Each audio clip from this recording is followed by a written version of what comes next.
क्या आप एक अकाउंटेंट हैं और स्ट्रगल कर रहे हैं कि एक परफेक्ट बैलेंस शीट किस तरीके से बनाई जाती है?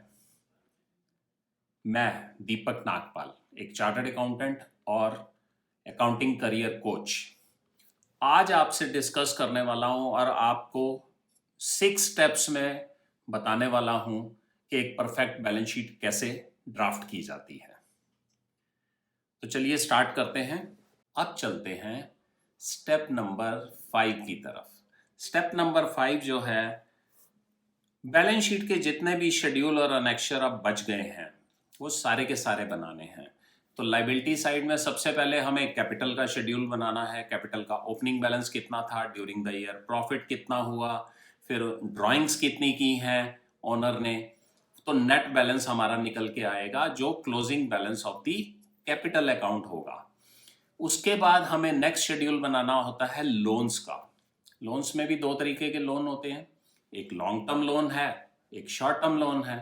तो दोनों कहाँ से लिए हैं, वो हमारे सिक्योर्ड लोन है या अनसिक्योर्ड लोन है, इस तरीके से कैटेगराइज करते हुए हम वो शेड्यूल या अनेक्शर क्रिएट कर देंगे। तब हम मूव करेंगे करंट लाइबिलिटीज की तरफ। तो करंट लाइबिलिटीज में हमें सन्ड्री क्रेडिटर का शेड्यूल पहले क्रिएट करना है। फिर अगर किसी कस्टमर से एडवांसेस रिसीव किए हुए हैं उसका शेड्यूल बनाना है। फिर एक्सपेंसेस पेएबल का शेड्यूल बनाना है। फिर हमें बनाना है कोई भी प्रोविजंस करते हैं या गवर्नमेंट ड्यूज एंड लाइबिलिटीज हैं तो उसका शेड्यूल बना लेंगे। तो ये हमारा करंट लाइबिलिटीज कंप्लीट कर देगा। अब हम मूव करेंगे एसेट साइड पे। तो एसेट साइड पे सबसे पहले हमने फिक्स्ड एसेट शेड्यूल बनाना था, वो हमने प्रीवियस स्टेप में क्रिएट कर लिया। जो सबसे ऊपर आने वाली चीज है वो फिक्स्ड एसेट का शेड्यूल आता है।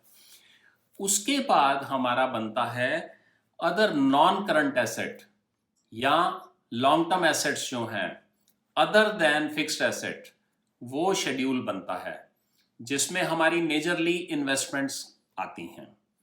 नेक्स्ट हम मूव करेंगे करंट एसेट के शेड्यूल बनाने शुरू करेंगे। इसमें सबसे पहले हमारा स्टॉक इन ट्रेड या स्टॉक इन हैंड का शेड्यूल बनेगा। फिर हमारा शेड्यूल बनेगा, किस चीज का बनेगा, नेक्स्ट शेड्यूल हमारा बनने वाला है सन्ड्री डेटर्स का शेड्यूल। फिर अगर हमने कोई भी पेमेंट की हुई है अपने क्रेडिटर को as an advances for against the supplies, वो आएगा। कोई लोन एंड एडवांसेस हमने स्टाफ को या किसी और को दिए हुए हैं तो करंट लायबिलिटी का हिस्सा आएगा। और फाइनली हम चलेंगे कैश एंड बैंक बैलेंसेस को। अगर हमारे पास एक से ज्यादा बैंक बैलेंसेस हैं तो उसका शेड्यूल बनाकर टोटल बैंक में कितनी बैलेंसेस पड़े हुए हैं ये हमें वर्कआउट करना है। फिर हमें बताना है कि कैश इन हैंड कितना है, वो वैल्यू हमारे कैश इन हैंड के शेड्यूल में आएगी। तो इस तरीके से हम सब शेड्यूल्स और एनेक्शर्स को जब कंप्लीट कर लेंगे तो ये हमारे 5th स्टेप को कंप्लीट कर देंगे।